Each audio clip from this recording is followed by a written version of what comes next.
Bismillahirrahmanirrahim. Assalamualaikum warahmatullahi wabarakatuh. Perkenalkan, nama saya Yuna Iqbar Zaidan. NIM saya adalah 09010622 dari program studi Sistem Informasi. Pada kesempatan kali ini saya akan mengerjakan atau memberikan presentasi terkait tugas untuk menyelesaikan ujian akhir semester mata kuliah Keamanan Informasi.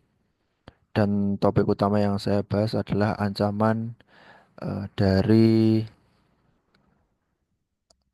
dari keamanan informasi yang lebih spesifiknya pada website atau web information.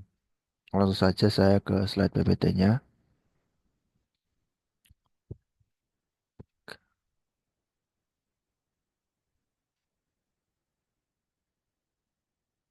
Baik, jadi secara spesifik yang dibahas ini adalah keamanan web sebagai sistem informasi. Nah, kita langsung saja topik pembahasan utamanya adalah pada pengenalan keamanan informasi, lalu masalah-masalah yang ada pada keamanan informasi, lalu tujuan dari keamanan informasi dan manajemen risiko. Walaupun pada paparan materi ini eh, poin-poinnya adalah poin umum atau babnya adalah bab umum, namun nanti pada setiap slide akan dijelaskan secara spesifik bagaimana hubungannya dengan website.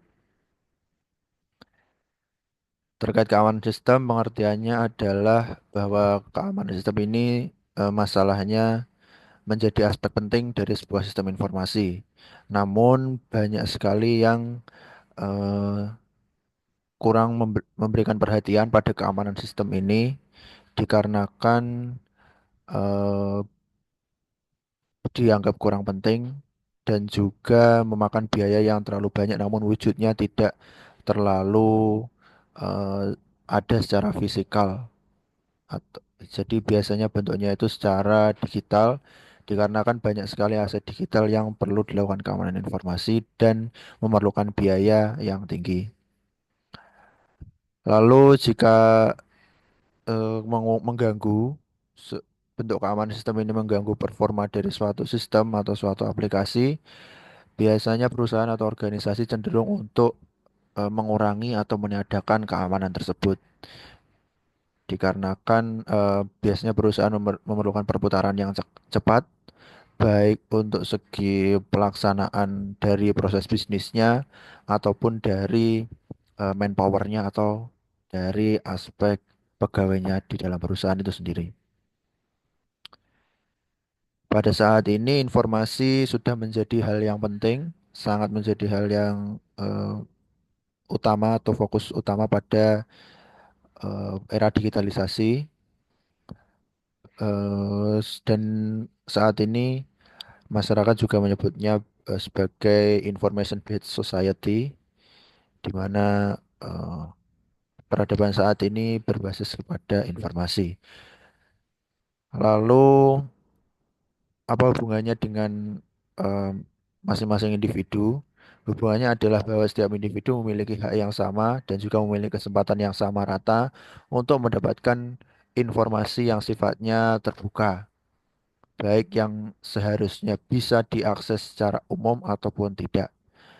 Kemampuan untuk mengakses dan menyediakan informasi ini secara cepat juga bisa berdampak kepada suatu organisasi, baik yang berupa perusahaan ataupun yang bergerak di bidang lain seperti edukasi di perguruan tinggi ataupun government atau lembaga pemerintahan. Dan ini adalah pengertian dasar dari website. Sebelum kita masuk kepada ranah keamanan informasi websitenya, website adalah suatu sistem yang di dalamnya berisi media. Baik medianya bisa berupa teks, berupa video, berupa grafik, berupa audio, ataupun berupa gambar-gambar yang lain, atau bentuk media yang lain. Biasanya bisa berdiri secara terpisah maupun bisa terangkum menjadi satu di dalam sebuah situs. Nah, secara spesifiknya bahwa setiap orang yang memiliki website seharusnya sedikit banyak juga harus memahami terkait keamanan website tersebut, yaitu upaya untuk menjaga supaya website tersebut terlindungi dari virus, malware ataupun hacker yang berusaha untuk melakukan peretasan ataupun mengubah konfigurasi dari website tersebut, baik skala kecil maupun skala besar.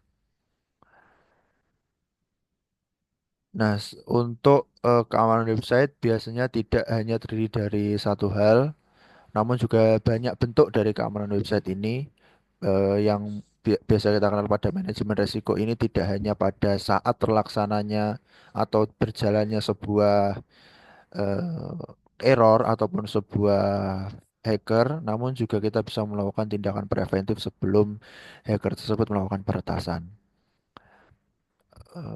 Salah satunya untuk virus pada saat ini kita bisa mendapatkan atau tertular suatu device itu dengan virus melalui jaringan LAN ataupun penggunaan removable disk atau yang biasa kita sebut dengan flash disk.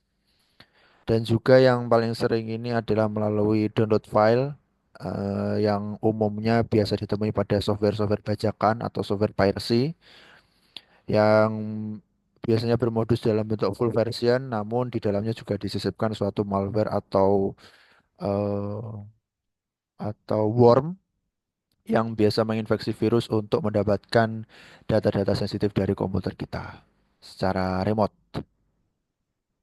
Nah, ini adalah pengertian atau definisi sistem informasi menurut ahli, yaitu eh,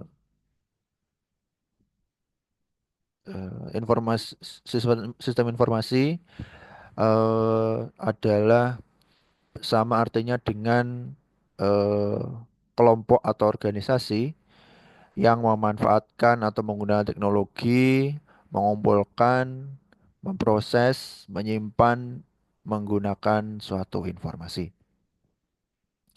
Nah, secara khusus atau secara definisi umumnya itu atau definisi khususnya sistem informasi sebagai sarana di mana orang dapat memproses, menyimpan, menggunakan dan menyebarkan informasi.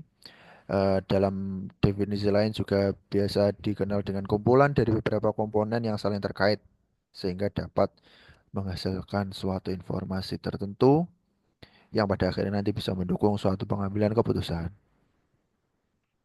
Ini adalah komponen sistem informasi. Ini adalah basicnya dari awal sistem informasi. Ini ada hardware, database, dan software. Di tengahnya ada suatu proses pengolahan dari data menjadi informasi dan konsumennya adalah people ataupun prosedur. Dan ini adalah keamanan informasi. Menurut G.J. Simmons, keamanan informasi adalah bagaimana kita dapat mencegah suatu penipuan atau paling tidak mendeteksi, memiliki alarm adanya penipuan di sebuah sistem yang berbasis informasi di mana informasinya sendiri tidak memiliki arti fisik. Nah, seperti yang dijelaskan di awal tadi bahwa banyak perusahaan yang menomorduakan keamanan informasi dikarenakan biayanya yang mahal dan juga membuat eh, tidak efisien suatu sistem atau aplikasi berjalan eh, yang dipengaruhi oleh bentuknya yaitu digital atau bukan secara fisikal sehingga em, banyak kontroversial di mana jika produk yang digital ini dengan berharga mahal itu masih terlalu sensitif bagi banyak perusahaan karena masih bisa dialihkan pembiayaannya untuk hal lain yang sifatnya fisikal. Nah, masalah yang sering dialami dalam keamanan informasi ini ada tiga, yaitu sistem informasi berbasis internet, lalu hubungan komputer ini dalam jaringan perlu untuk dilakukan peninjauan dan pemahaman. Lalu dari suatu sistem itu ada kemungkinan resiko yang muncul. Nah, di sini ada suatu grafik ataupun topologi ya, topologi komputer sederhana, di mana komputer ini saling terhubung di internet. Nah, kita ini tidak tahu di mana komputer yang aman, di mana komputer yang mengandung virus, di mana komputer yang ditempati oleh orang biasa, dan di mana komputer yang ditempati oleh hacker. Dan ini adalah perbandingan bahwa keamanan ini berbanding terbalik dengan kenyamanan. Di mana kenyamanan itu mengakses informasi berbanding terbalik, semakin tinggi tingkat keamanan, maka semakin sulit untuk mengakses informasi. Dan semakin rendah tingkat keamanan, berarti semakin mudah juga informasi tersebut untuk diakses.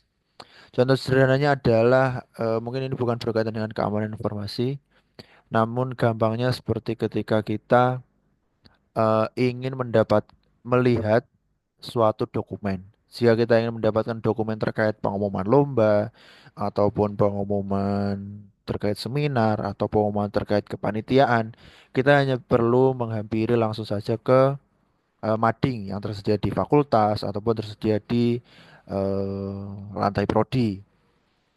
Namun untuk kita mengakses suatu dokumen seperti KRS, dokumen seperti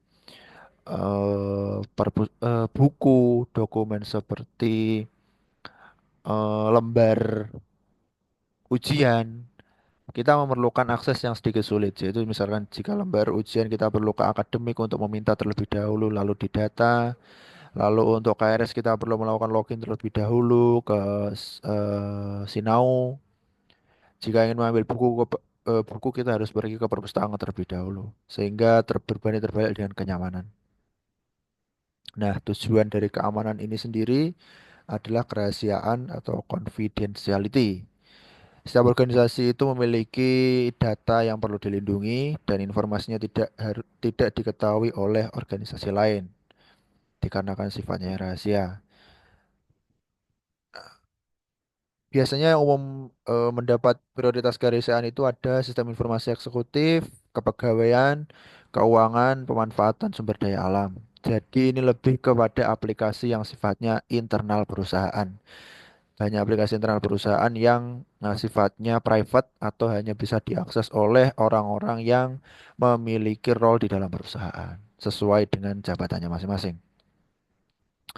Lalu availability untuk ketersediaan, ini juga sudah dijelaskan bahwa tujuan keamanan informasi oleh Pak Faris.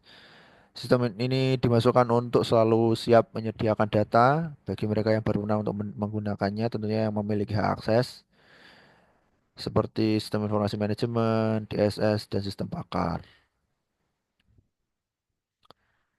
Tujuan keamanan informasi selanjutnya adalah integrity, yaitu semua sistem dan subsistem yang dibangun harus mampu memberikan gambaran yang lengkap dan akurat dari sistem fisik yang diwakilinya. Lalu ini adalah resiko keamanannya, di mana ada aset, yaitu berupa hardware dan software. Lalu ada threats, yaitu ancaman seperti dari pemakai ataupun user, dari teroris, dari kecelakaan, dari hacker, cracker, penjahat kriminal, dan juga force majeure yang tidak bisa dihindari seperti bencana alam. Dan juga vulnerabilities atau kerentanan seperti bug dalam software atau hardware dan atau unauthorized user atau pengguna yang tidak terautorisasi dan juga ada human error atau keteledoran. Aspek keamanan menurut Garfinkel itu yang sudah dijelaskan tadi bahwa ada confidentiality, integrity, availability, dan authentication. Terkait confidentiality berhubungan dengan data pribadi yang menjamin perlindungan terhadap akses informasi. Nah, selanjutnya untuk integrity ini menjamin bahwa informasi tidak dapat diubah dan tetap konsisten.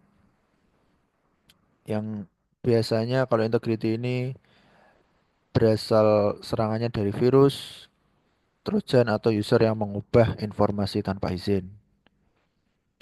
Lalu ketersediaan ini menjamin kesiapan akses informasi untuk digunakan ataupun diakses oleh pihak yang berwenang.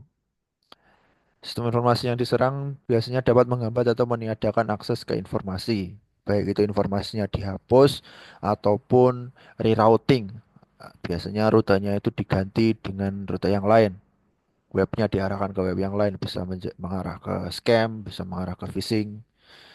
Contoh serangannya itu selain yang dua saya sebutkan tadi adalah DOS atau Denial of Service Attack, di mana server ini dikirimi permintaan palsu secara terus-menerus dan bertubi-tubi sampai crash atau down karena tidak kuat menampung request yang terlalu banyak. Authentication ini menjamin informasi yang diterima asli atau orang yang mengakses memberikan informasi adalah pihak yang memang benar-benar berwenang. Di mana salah satu cara untuk menghadapi autentikasi ini supaya berjalan adalah user itu perlu menunjukkan bukti yang sah sebagai pengguna, biasanya penggunaan password, biometrik, dan sejenisnya. Untuk teknologi saat ini yang sudah berkembang itu ada 2FA atau Two Factor Authentication. Jadi tidak hanya menggunakan password saja, namun menggunakan kode OTP ataupun face recognition dan hal-hal yang lain. Lalu ada akses kontrol, ini berhubungan dengan pengaturan akses informasi terkait autentikasi dan privacy. Dilakukan dengan menggunakan kombinasi user ID dan password atau dengan menggunakan mekanisme lain. Non-repudiation ini menjaga agar seseorang tidak dapat menyangkal telah melakukan sebuah transaksi. Penggunaan digital signature dan kriptografi secara umum dapat menjaga aspek ini. Selain dua ini yang dapat menyangkal telah melakukan sebuah transaksi itu biasanya dapat dicek melalui log.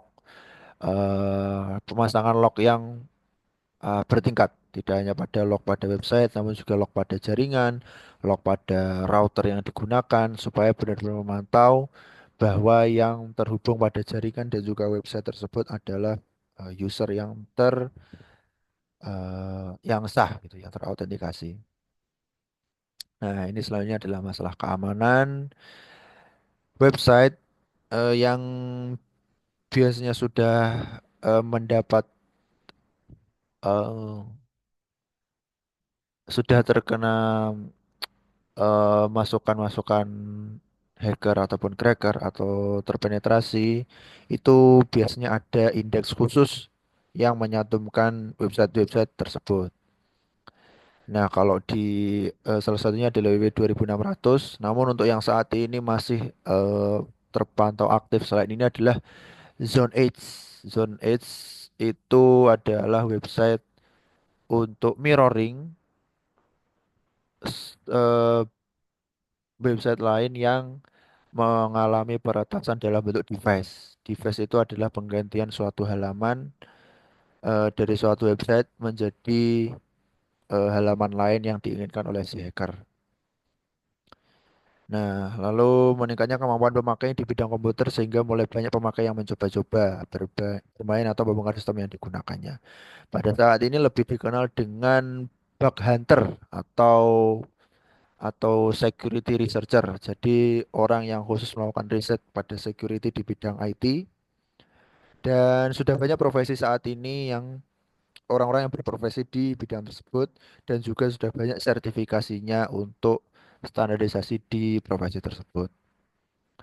Nah, fokusnya memang untuk mencari hal-hal yang rentan dalam suatu sistem, tidak hanya web, mungkin biasa bisa di aplikasi juga ataupun di device gitu.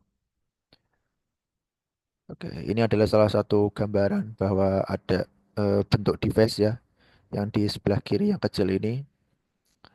Jadi yang awalnya bentuknya seperti di kanan, namun setelah ada device itu oleh hacker diganti seperti ini. Jadi kalau tujuan dari device ini memang eh, abstrak ya, ataupun ambigu, rancu juga. Mungkin salah satunya adalah penyampaian suatu pendapat secara paksa, supaya pendapat tersebut didengar ataupun dilihat oleh orang banyak. Namun tentu kalau device ini adalah tindakan yang tidak bisa dibenarkan kecuali dilakukan dengan izin dari pemilik sistem tersebut. Memang khusus untuk mencari celah dan juga dipercaya untuk melakukan hal tersebut. Jika dilakukan tanpa seizin pemilik sistem, maka dikategorikan dalam tindakan kriminal yang diatur dalam undang-undang di Indonesia. Nah, ini adalah kesulitan yang dialami, yaitu mengejar kemajuan dunia komputer dan telekomunikasi yang setiap hari terus berkembang akan sulit diatasi dengan hanya cara mengikuti hukum saja. Bahkan undang-undang yang berkaitan dengan ilmu teknologi harus terus diupdate secara berkala untuk mengikuti perkembangan teknologi supaya terus relevan dan bisa mencakup keseluruhan teknologi yang ada di Indonesia.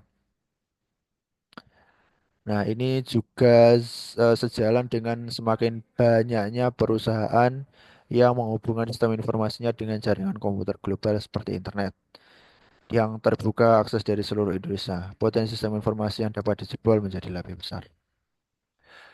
Klasifikasi kejahatan komputer yaitu keamanannya bersifat fisik, yang physical security-nya biasanya pencurian berkas, penetration testing langsung ke dalam area site servernya, pada lalu selanjutnya ada denial of service, lalu SYN flood attack. Nah, selanjutnya ada keamanan yang berhubungan dengan personel yaitu social engineering yang merujuk pada skema dari scam.